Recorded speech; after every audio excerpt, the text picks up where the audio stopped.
So it's a tug of war in the index right now. BMO, the biggest drag, and Scotia trying to offset that. BMO missed profit expectations. Scotia surprised with strength in both Canada and in international banking. For more, we have Bloomberg's Christine Dobby and Alexander MacDonald, portfolio manager at GlobeInvest Capital Management. Thanks very much for joining us.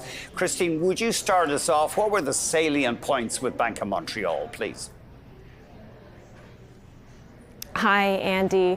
Yes, so Bank of Montreal obviously down quite a bit today, and that was because it had a very large miss on earnings per share, and that was tied to quite a surprising decline in revenue, which the company said was due to a number of factors, including lower capital markets revenue, as well as lower insurance revenue, which was related to some changes, some accounting changes, plus a number of one-time or sort of unusual items in its corporate services division. So these results combined to drag it well below the expectations that analysts had set for it. And as you've said, its shares have really taken a hit today.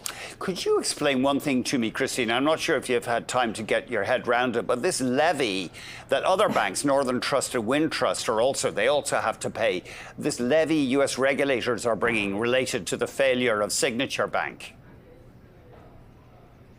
Right. So my understanding is that is tied to sort of refilling the insurance fund that was tapped into as those banks went through the troubles that they did last year. Alexander, could we turn to you? What is your general procedure when it comes to Bank of Montreal? Is it a stock you favour? I see its return over 5 years is very much in line with the bank index. So BMO, I think, would probably put at number 4 in our rankings in terms of the banks we like. Of the two that reported today, Bank of Nova Scotia. Well, we can't see you there, and you're only here for your looks, but I'm sure we'll get the camera. There you are. Okay, go on. Sorry, it's your 4th favourite among the banks. Yeah, so we would put it just behind Bank of Nova Scotia, who also reported today. So going into the quarter, looking at both of the banks, I would say the overarching theme would have been lowered expectations. So if you looked at any of the big 6 banks coming out of the new year and into 2024, they've underperformed the broader markets, the broader indices, and that's because people haven't necessarily seen the upside and what's going to happen with the banks if rates do start to tick down as well. Bank of Nova Scotia, could you walk us through that, Christine? Really appreciate you giving us this time. They have been out of favour, obviously, over the past few years. Hello, did we lose contact with Christine? I think we might have. Oh, OK, we'll go back to you. Thanks. Bank of Nova Scotia has been in the penalty box. What is your attitude there? Is it a plausible turnaround story? Yeah, so I think management did a good job. They had their investor day back in December, sort of resetting the expectations around the company of where it should be going. So 2023 was sort of looked as a transition year. Of course, they had the new CEO in there, and they really decided where they're going to reallocate capital, decided to take a little bit more away from their Latin American operations. And so you have seen sort of the stock trend down going into that investor day and now coming into reporting as well today. Because the expectations have been reset, you saw with their results today. With Scotia, yeah. With Scotia, yeah. Which beat on the top line, beat in Canadian banking, beat in the international banking, especially in their Latin American operations there as well, too. And that's why you see the stock perform as it is today. That's especially encouraging in the Canadian side because net interest margins, so that's the difference between what the bank charges for their loans that they have outstanding versus what they're paying for deposits in their checking and savings account. With the rising rate environment that we've seen in the past couple of years in Canada, Bank of Nova Scotia has been a laggard on the net interest margin side. And they, in fact, have guided to the fact that if those margins do start to decline, if interest rates do start to decline going forward, if we do get rate cuts, then their net interest margin should improve. And we did, in fact, see that with this quarter, that in Canada, they have realized some more impressive revenue growth, certainly than BMO today, with those NIMs increasing. What about costs? Obviously, the banks generally have been laying people off. Is that's a hot button for investors right now? Yeah, so you saw BMO underperform today, as was pointed out, mostly on the revenue side, but some of the positive news that they did report actually was on the expenses side today. So that is one of the small positives they've had, and their expenses came in lower than what was expected going into the quarter. Alongside that, they also did say they were going to get rid of their dividend reinvestment program, which helps banks maintain their capital levels above a certain level because there is uncertainty with what the regulators are going to require them to have for capital levels. So BMO got rid of that DRIP program, will now be only paying out their dividend in straight cash. So those were the two positives, expenses and the DRIP. Otherwise, BMO, an underwhelming quarter today for them. Do you lose?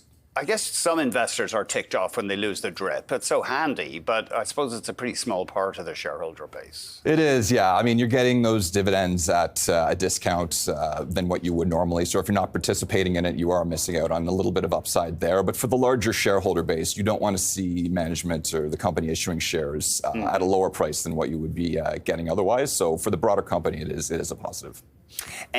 Just as we move deeper into bank reporting season, anything that you're in particular looking out for? Yeah, so it was mentioned as well, the provisions for credit losses at both Scotia and BMO were higher than expected today, especially with BMO. But Scotia addressed that on their call this morning, actually, and they said it was specifically limited to the used car auto loans. That, back if we go to the depths of the pandemic, people couldn't get new cars because there were supply chain constraints, so people were forced to move into buying used cars. They're now working through that cohort. And some of the credit metrics aren't looking as encouraging as they did, say, 2 years ago when they were buying those cars and when interest rates were lower. So that's where they're seeing Scotia specifically on the increased provisions for credit losses. But that is the elephant in the room when we look at any of the Canadian banks, because everybody knows the Canadian consumer has a lot of debt. And everybody's watching to see whether those provisions for credit losses do continue to stabilize where they are now. They've been manageable so far, but only time will tell where they go going forward. Now, I think you said BMO was your number 4 choice among the banks. Where does Scotia fit? I'd put Scotia at number 3 right now. Number 1 would be Royal, followed by TD. Those are they have been for the past couple of years our top 3 bank holdings. What about TD? They've got this U.S. investigation hanging over them.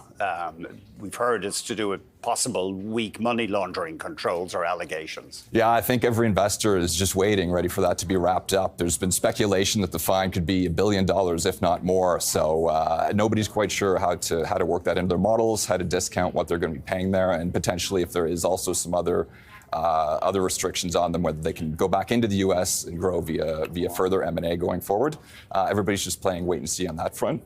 But a lot of that is discounted into the valuation of TD right now. You have sort of seen it underperform over the last few months. We've left poor old CIBC out. That's your last choice. You don't see as much upside there. CIBC generally has been more Canadian focused. So if you're a Canadian bank only working within Canada for the most part, it's harder to get that growth out there. BMO, with the Bank of the West acquisition that it completed recently, has expanded more into U.S. recently.